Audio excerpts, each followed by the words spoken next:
Assalamualaikum warahmatullahi wabarakatuh. Alhamdulillahirabbil alamin. Salatu wassalamu ala asyrafil anbiya'i wal mursalin wa ala alihi wa sahbihi ajma'in. Allahumma alimna ma yanfa'una wanfa'na bima 'allamtana rabbana zidna ilma. Yang dimuliakan tuan-tuan puan-puan, sidang pendengar rumah ngaji Hirampai yang dirahmati Allah sekalian. Alhamdulillah kita dapat bertemu pada tengah hari ini dan kita insya-Allah akan sambung tadabbur kita dalam surah Al-Mulk dalam ayat ke 8 sehinggalah ke 11. A'udzubillahi minasyaitonirrajim. Takadu tamayyazu minal ghayzi kullama ulqiya fiha faujun sa'alahum khazanatuha alam ya'tikum nadhir. Di sini ayat ini Allah menyifatkan tentang neraka yang menggelegak. Hampir-hampir ia pecah kerana kuat marahnya. Tiap-tiap kali dicampakkan ke dalamnya, sekumpulan besar dari orang kafir bertanyalah penjaga-penjaga neraka itu, tidakkah kamu pernah didatangi seorang rasul pemberi ingatan dan amaran di dunia? Jadi kita fokus kepada soalan ini, tuan-tuan. Qalu bala qad ja'ana nadhirun fakadzabna wa qulna ma nazzalallahu min syai'in in antum illa fi dhalalin kabir. Ada, mereka menjawab ada. Telah datang kepada kami seorang rasul pemberi ingatan dan amaran, lalu kami dustakan.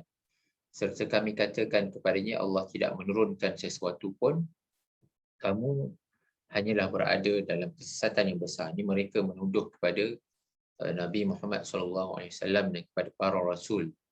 Dan dalam tafsir, saya merujuk kepada tafsir Al-Munir karangan Dr. Wahbah Zuhaili ini, tuan-tuan perempuan. Rasul di sini membawa makna rusulahu minal jinni wal insi. Ya. Jadi dalam menafsirkan ayat ini, Dr. Wahbah Zuhaili menafsirkan berkenaan kumpulan ini al-mukadzibina rusulahu minal jinni wal insi. Mereka yang mendustakan rasul mereka. Kalau manusia, maka mendustakan Rasulullah dan juga rasul-rasul yang lain.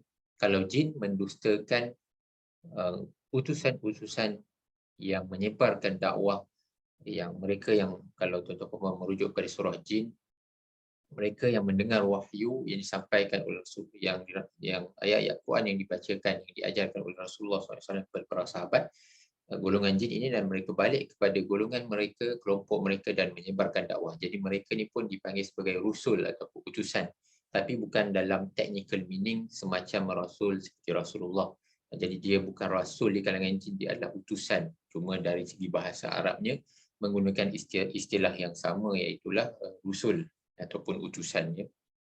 Baik, wa qalu law kunna nasma'u aw naqilu ma kunna fi ashabis sa'ir. Ayat ini penting, tuan-tuan. Dan mereka berkata, mereka yang dimasukkan ke dalam neraka ini, kalaulah kami dahulu mendengar. Tuan-tuan perempuan kena ambil keyword ini. Kalaulah kami dahulu mendengar dan memahami. Sebagai seorang yang mencari kebenaran, tentulah kami tidak termasuk dalam karangan ahli neraka. Fa'tarafu bi dzambihim fasuhqan li ashabis sa'ir. Akhirnya mereka mengakui dosa-dosa mereka sebagai orang yang kufur dan ingkar, maka jauhlah rahmat Allah daripada mereka, iaitulah daripada ahli neraka. Tuan-tuan apa yang dirahmati Allah sekalian, poin-poin yang penting di sini adalah di mana Dr. Wahbah Zuhaili menyebutkan di sini berkenaan tentang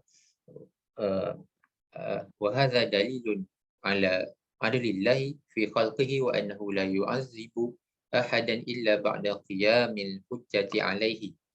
Bahawa Allah Subhanahu Wa Taala menunjukkan keadilan. Kita sebagai kelompok yang percaya kepada Tuhan, kewujudan Tuhan, berbeza dengan kelompok ateis. Kelompok ateis mereka tidak percaya adanya Tuhan, dan apabila kita mati daripada dunia ini, maka habis, full stop dekat situ.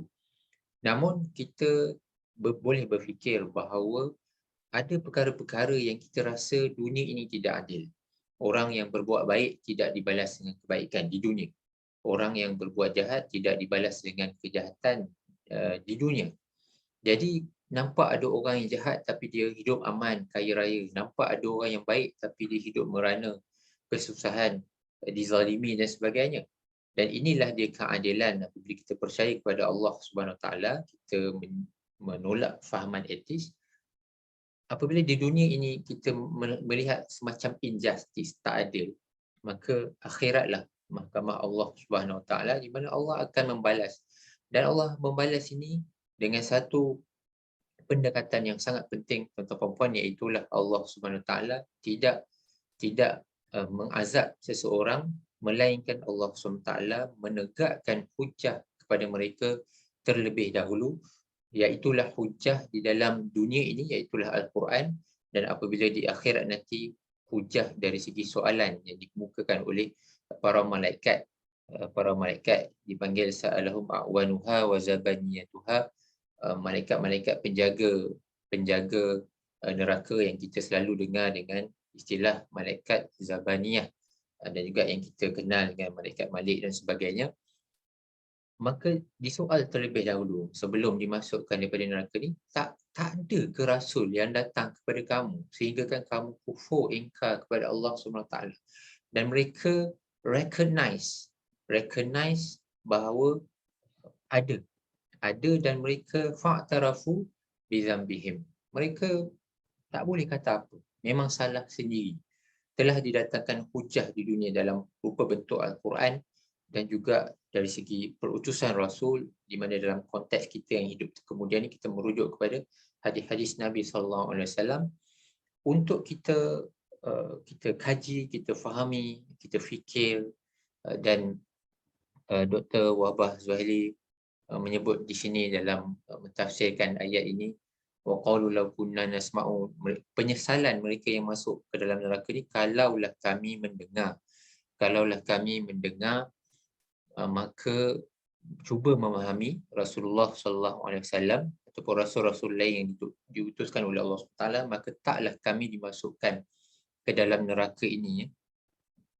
Kalau kunna nasma'u ma anzalallahu minal haqqi, kalaulah mereka ni merintih, mereka ni menyesal, mengeluarkan kata-kata sesalan, kalaulah kami mendengar, au naqilu aqlama yumayyizu wa yanzuru wa yantafi'u, ataupun kami ni berfikir dengan akal yang boleh membezakan antara yang baik dan yang buruk, yang boleh menilai, melihat dan mengambil manfaat daripada wahyu yang diturunkan oleh Allah Subhanahu Wa Taala. Ma kunna min ahli nar, taklah kami masuk ke dalam neraka.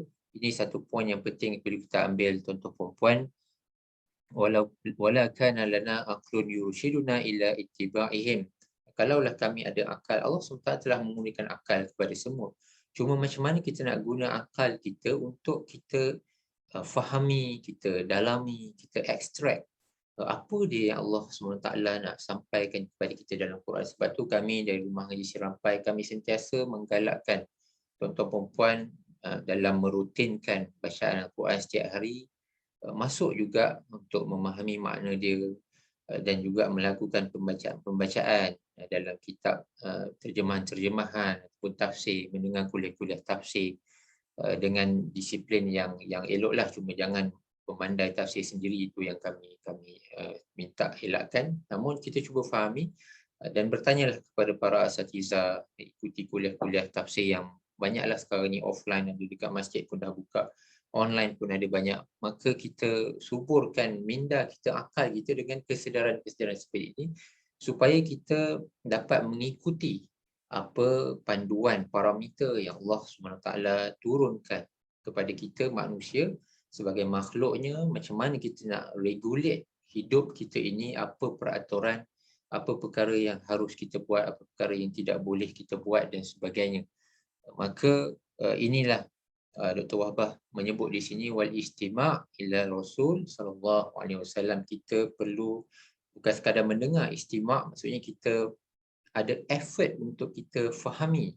Kita fahami dan kita betul-betul ambil perhatian apa yang disampaikan oleh Rasulullah SAW dalam bentuk Al-Quran sebagai satu mukjizat yang kekal sehingga hari ini, dan juga hadis-hadis atau quotes daripada Nabi sallallahu alaihi wasallam, wa quddima sam'u 'ala al-aqli wa tafahum, di anna al-bad'u ila syai'in yasma'u kalama da'iya awalan thumma yatafakkaru fihi. Dan di sini um, disebutkan perkataan nasma'u, kemudian baru au naqilu, bahawa kita kena dengar dulu baru kita fikiran kita kena proses. Jadi kita perlu ada dua proses di sini, kita dengar dan kita proses, bukan macam pepatah kita kata masuk telinga kanan keluar telinga kiri. Maka kena dengar dan kita kena proses apa isi kandungan Al-Quran dan juga apa yang disampaikan daripada hadis Nabi sallallahu alaihi wasallam, dan memerlukan akal. Sebab tu Allah kurniakan akal kepada manusia supaya kita berfikir, kita rationalize, kita bentuk kita punya world view atau kita punya perspektif, kita punya cara pandang, sudut pandang kita kepada perkara-perkara kehidupan, melihat dari neraca agama, melihat daripada neraca kehendak Allah Subhanahu Wa Taala, tanggungjawab kita apa yang kita kena buat sebagai hamba Allah Subhanahu Wa Taala di dunia ini, dan memerlukan summa tafakkaru fihi, kita kena berfikir, banyakkan berfikir dalam kita menilai wahyu Allah Subhanahu Wa Taala, arahan Allah Subhanahu Wa Taala, saranan Allah dan sebagainya. Nah, maka inilah yang saya nak sampaikan pada hari ini. Kita sama-sama kena kaji, kena baca, kena fahami Al-Quran, baca terjemahannya, tafsirnya, dan juga hadis-hadis Nabi sallallahu alaihi wasallam. Kita cari banyak sangat hadis-hadis Nabi dalam kitab-kitab. Memanglah kita tak mampu untuk membaca hadis daripada kitab Sahih Bukhari contohnya, namun kita boleh membaca hadis-hadis daripada contohnya Riyadhus Shalihin yang lebih, kita katakan dengan level yang lebih sesuai bagi kita. Kita ikut kelas-kelas hadis yang seperti itu, ataupun Bahrul Mazi, syarah kepada Imam Tirmizi dan sebagainya. Kita ikut supaya kita dapat absorb, kita dapat sentiasa kita berfikir tentang perkara-perkara yang Allah SWT sampaikan melalui Al-Quran maupun melalui Nabi SAW dalam bentuk hadis yang sampai kepada kita pada hari ini. Jadi sama-sama kita, tuan-tuan dan puan, kita berusaha untuk tujuan ini, mudah-mudahan bermanfaat untuk kita. Mohon maaf atas segala kekurangan. Subhanakallahumma wa bihamdika, asyhadu an la ilaha illa anta, astaghfiruka wa atubu ilaik. Wassalamualaikum warahmatullahi wabarakatuh.